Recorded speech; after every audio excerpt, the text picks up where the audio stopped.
Merhabalar arkadaşlar. C++ nesnelerinde programlama temellerinin 3. videosuna geldik. Bu videoda Object Oriented Programming'e başlayacağız. Object Oriented Programming nedir? Temel kavramları, sınıflar ve nesneler nedir? Erişim belirleyicileri ve constructor ve destructor'ı göreceğiz.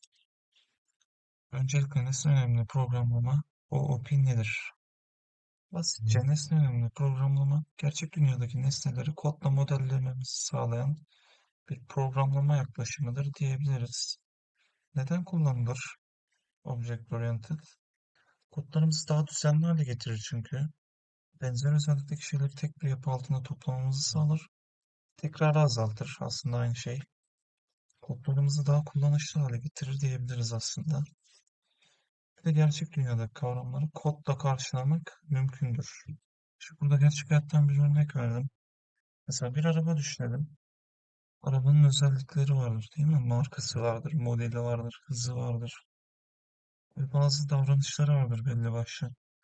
Çalışır, durur, fren yapar gibi. İşte biz bu özellik ve davranışları bir sınıf içinde tanımlarız. Bunları sınıflar diyoruz. Mesela arabalar sınıfı gibi, hayvanlar sınıfı gibi. Sonra bu sınıftan araba bir, araba iki gibi nesneler oluşturuyoruz. Bunları programlamalarımızda kullanabiliyoruz. Şimdi belli başlı temel kavramlar var. Class mesela, nesnelerin şablonu diyebiliriz kısaca. Object, nesne. Bir sınıftan üretilen, class'tan üretilen gerçek örnekler diyebiliriz. Metotlar ise bu nesnelerin davranışlarını tanımlar. Constructor ve destructor var. Bunları ileride bahsedeceğim zaten. Nesne oluştuğu zaman ve silindiği zaman constructor ve destructor çalışıyor. Compiler otomatik çalıştırıyor bunları. Şimdi sınıf nedir dersek, bundan bahsetmiştik zaten. Sınıflar şablonlar gibidir. Belli özellikleri ve davranışları içinde tutar. Örneğin arabalar, öğrenci kişi gibi. Nesneler de bu sınıftan üretilen örneklerdir. Mesela buradaki araba bir nesnesi gibi. Bunu kod üzerinde bakalım. Evet arkadaşlar, şimdi bu kodu inceleyecek olursak, bakın nesnemizi de class'ı da böyle tanımlıyoruz ve main fonksiyonun dışında tanımlıyoruz. Class deyip mesela araba klası oluşturmuşuz. Bunun içinde bir access specifier'ımız var. Bunu da daha sonra anlatacağım. Public, yani her yerden erişilebilir demek. Bunun için özelliklerimizi tanımlıyoruz. Mesela marka, top speed tanımlamışım. Bir tane de metot var, çalıştır adında.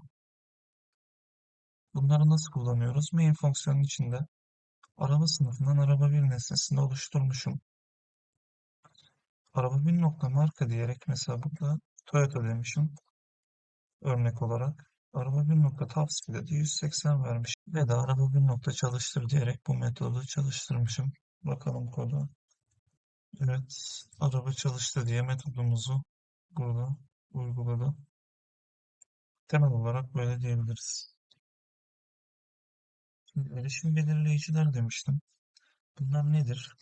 Public, Private ve Protected adında 3 tane var. Public dediğimiz şey adı üstünde halka açık. Yani her yerden erişilebilir.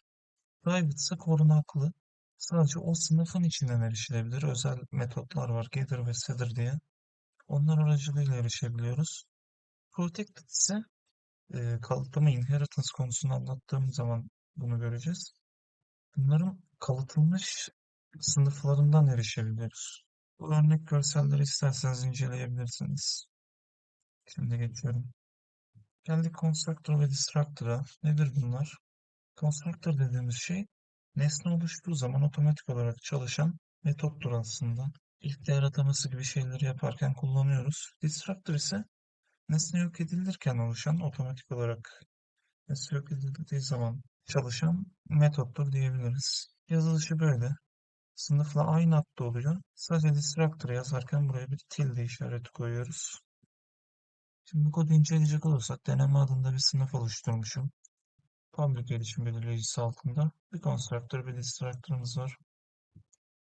Nesne oluşturuldu diye çalışacak ve nesne yok edildi diyecek. Bakalım.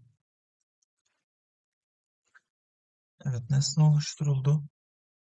Önce birinci nesneyi oluşturuyor, sonra ikinci nesne oluşturuldu. Yok ederken de tersten İkinci nesneyi yok etti ve birinci nesne yok edildi. Bellekten silindi yani. Arkadaşlar bu videoda bu kadardı. İzlediğiniz için teşekkür ederim. Sonraki videoda görüşmek üzere.